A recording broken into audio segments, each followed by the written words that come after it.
हे दोस्तों, this is Mukesh. कभी कभी हम लोग अपने डे टू डे लाइफ में ऐसे सेंटेंसेस को बोलते हैं जहाँ पर हम लोग कहते हैं शादी कब हो रही है, पार्टी कब हो रही है, क्या तुम्हारे शर्ट का बटन निकल गया है। हाँ, मेरे शर्ट का बटन निकल गया है, मेरे भाई का कोट का बटन निकल गया है। तो कोई चीज़ निकल जाना, अलग हो जाना, तो इसके लिए हम लोग इंग्लिश में फ्रेजल वर्ब यूज करते हैं come off. Come off phrasal verb का यूज किया जाता है। OFF ऑफ है यहाँ पर। Got it? आपको टेंसेस के अकॉर्डिंग टू इसका यूज करना है। कम मेन वर्ब है, कम जो है टेंसेस के अकॉर्डिंग टू बदल जाएगा। कम का सेकंड फॉर्म होता है केम और थर्ड फॉर्म होता है कम। कम, केम, कम, कमिंग, कम्स, इसके पांचों फॉर्म है। अब इसको अच्छे समझने के लिए कुछ एग्जांपल्स लेते हैं। तो आज का पहला सेंटेंस है, क्या तुम्हारे शर्ट का बटन निकल गया है। प्रेजेंट परफेक्ट टेंस का सेंटेंस है और ये क्वेश्चन कर रहा है, इंटरोगेटिव का। तो इसके लिए आप कहिएगा Has the button of your shirt come off? Has the button of your shirt come off? Next sentence, मेरे कोट का बटन निकल गया है। ये भी प्रेजेंट परफेक्ट टेंस का सेंटेंस है, तो इसके लिए बोलेंगे The button of my coat has come off. The button of my coat has come off. Next sentence, मेरे शर्ट का बटन निकल रहा है। प्रेजेंट कॉन्टिन्यूअस टेंस का सेंटेंस है, तो इसके लिए कहेंगे The button of my shirt is coming off. The button of my shirt is coming off. अगर सेंटेंस ऐसे बोलना हो, मेरे कोट के सारे बटन निकल रहे हैं, तो इस सेंटेंस के लिए बोलेंगे All the buttons of my coat are coming off. All the buttons of my coat are coming off. यहाँ पर आर आएगा क्योंकि सारे बटन है, बिकॉज यहाँ पर सब्जेक्ट प्लूरल है, इसीलिए आर आया। अब दूसरे टाइप के सेंटेंसेस को देखते हैं, जैसे कि शादी कब हो रही है, पार्टी कब हो रही है। तो कोई भी इवेंट होना, जब आप सामने वाले से पूछते हैं ये इवेंट कब हो रहा है, तो उसके लिए भी आप कम ऑफ फ्रेजल वर्ब का यूज करते हैं। कम ऑफ का मतलब भी होता है होना या घटित होना, कोई इवेंट। अब इसके स्ट्रक्चर को देखते हैं। सबसे पहले लगाएंगे when is the event, means when is the event की जगह कोई इवेंट भरना है, जो भी इवेंट हो, पार्टी हो, शादी हो, जो भी इवेंट हो। उसके बाद आपको लगा देना है कमिंग ऑफ। कमिंग ऑफ लिखते समय क्वेश्चन मार्क लगाएंगे लास्ट में।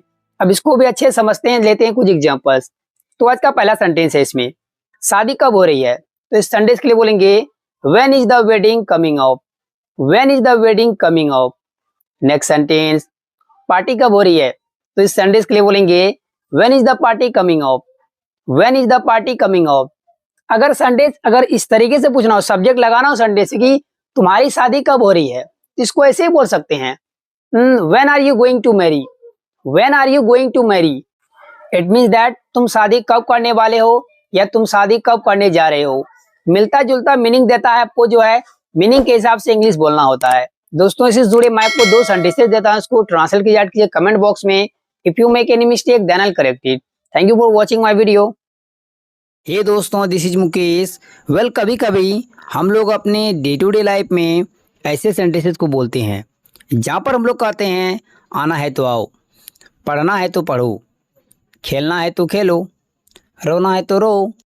तो ऐसे छोटे छोटे सेंटेंसेस को इंग्लिश में बनाने के लिए हम लोग किस स्ट्रक्चर का यूज करते हैं, let me tell you. Structure में सबसे पहले ऐड करेंगे वर्ब का फर्स्ट फॉर्म।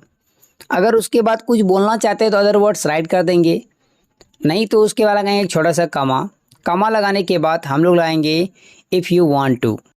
इसके लिए आप और एक स्ट्रक्चर का यूज कर सकते हैं। सबसे पहले लगाइए इफ़ यू वांट टू।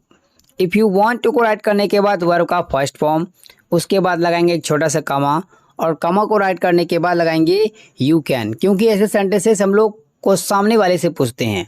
ठीक है, तो आइए देखते हैं इसके कुछ सेंटेंसेस। आना है तो आओ, कहने का मतलब है तुम्हें आना है तो आओ। इस सेंटेंस के लिए बोलेंगे come if you want to. Come if you want to, या नहीं तो if you want to come you can. If you want to come you can. Next sentence, किताब पढ़ना है तो पढ़ो। इस सेंटेंस के लिए बोलेंगे read book if you want to.